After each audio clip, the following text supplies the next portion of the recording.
कभी आपने सोचा है कि हमारे हाथ की यही उंगली बड़ी क्यों होती है? देखिए, ये होती है शनि उंगली, सैटर्न की उंगली। शनि देव की दृष्टि सबके लिए समान होती है, न किसी के लिए ज्यादा अच्छी न किसी के लिए बुरी। वो उस व्यक्ति के कर्म पर निर्भर करता है कि शनिदेव की दृष्टि उस व्यक्ति पर कैसी रहेगी, पॉजिटिव या नेगेटिव। अब यहाँ पर एक बहुत ही रोचक सवाल आता है कि क्या पापों का नाश संभव है? 100% है ना? क्या 100% पापों का नाश संभव है? जैसा कि हमने कथाओं में सुना है या किसी भी संत महात्मा के मुंह से आई थिंक सुना है कि ऐसा करने से पाप नष्ट हो जाते हैं या ऐसा वगैरह वगैरह। तो देखिए, इसके पीछे का कारण ये है कि वो जो संत महात्मा या जो भी व्यक्ति है जिसने ऐसा कहा है, वो चाहता है कि हम सच्ची निष्ठा से भगवान का नाम ले। पाप नष्ट करने का लालच जब हमें मिलेगा तभी हम भगवान का नाम लेंगे, क्योंकि मनुष्य प्रवृत्ति ऐसी ही है ना।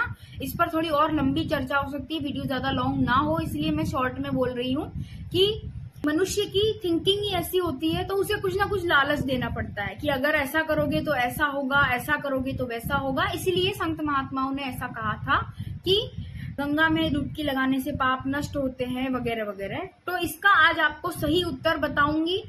नहीं, हमारे व्रत अनुष्ठान या डुबकी लगाने से पाप का 100% नष्ट होना असंभव है, इम्पॉसिबल है, अशक्य है। अब ऐसा क्यों कहा, उसका सटीक उत्तर सुनकर फिर इस वीडियो पर आप कमेंट करके बताना कि आपको ये बात, जो ये तर्क, वो कैसा लगा। हमने कभी कोई गलत काम किया, उसका हमें पाप लगने वाला है, हमें पता है।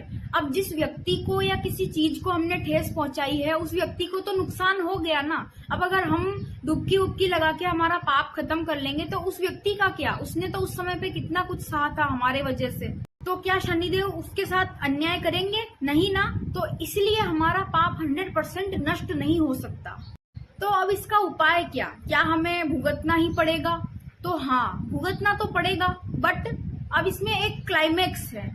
वो क्लाइमेक्स है पश्चाताप। पश्चाताप अगर हम दिल से करते हैं कि हे प्रभु, मैंने जो किया उसके लिए मैं बहुत शर्मिंदा हूँ, मुझे बहुत पश्चाताप है, मैं आज के बाद कभी ऐसा नहीं करूंगा, मुझसे गलती हो गई, मुझे माफ कर दीजिए। और अच्छे कुछ काम करना, भगवान का नाम लेना, अपने कर्म पथ पे अग्रसर रहना, ये सब अच्छे काम है ना। सबको गिनवाना मुश्किल है थोड़ा सा। अब दूसरी चीज, आपके मन में तो भाव है कि आपको पश्चाताप है, बट दूसरी जगह आप बुरे काम कर रहे हो, यानी कि लोगों की बद्दुआ ले रहे हो। अब इसका क्या मतलब है? तो देखिए, अगर आपका कोई काम अच्छा करने से आपका पाप खत्म हो रहा है, तो आपके पाप करने से आपका पुण्य भी तो खत्म हो जाना चाहिए था। बट शनिदेव ऐसा तो नहीं करते हैं ना कि आपने कुछ गलत काम किया तो आपके पुण्य नष्ट हो रहे हैं और आपने कुछ अच्छा काम किया तो आपके पाप नष्ट हो रहे हैं। ऐसा तो नहीं होता है ना। तो वैसे ही दुआ और बद्दुआ का भी इन चीजों पे असर पड़ता है। अगर कुछ अच्छा करके आप लोगों की दुआएं ले रहे हो तो आपका जो घाव था वो तलवार की जगह सुई से सिर्फ निकल जाएगा। वहीं अगर आप लोगों का बुरा करके उनसे बद्दुआएं ले रहे हो तो पैदल चलते चलते भी आप इस तरह से गिरोगे कि आप अस्पताल में भर्ती हो जाओगे। तो ये सब शनिदेव का न्याय है, इसलिए हमारे हाथ की ये उंगली बड़ी होती है। शनिदेव हमें बताना चाह रहे हैं कि मेरी दृष्टि सबके पीछे है, सबके लिए समान है। जो भी कर्म करो अच्छे करो, मन से करो, अपनी मेहनत पे फोकस करो। तो ये चीजें आपको जान के कैसा लगा? पाप पुण्य के बारे में जान के कैसा लगा? 100% पाप नष्ट नहीं होते ये जान के कैसा लगा?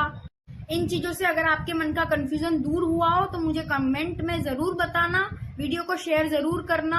हरे कृष्ण, राधे राधे।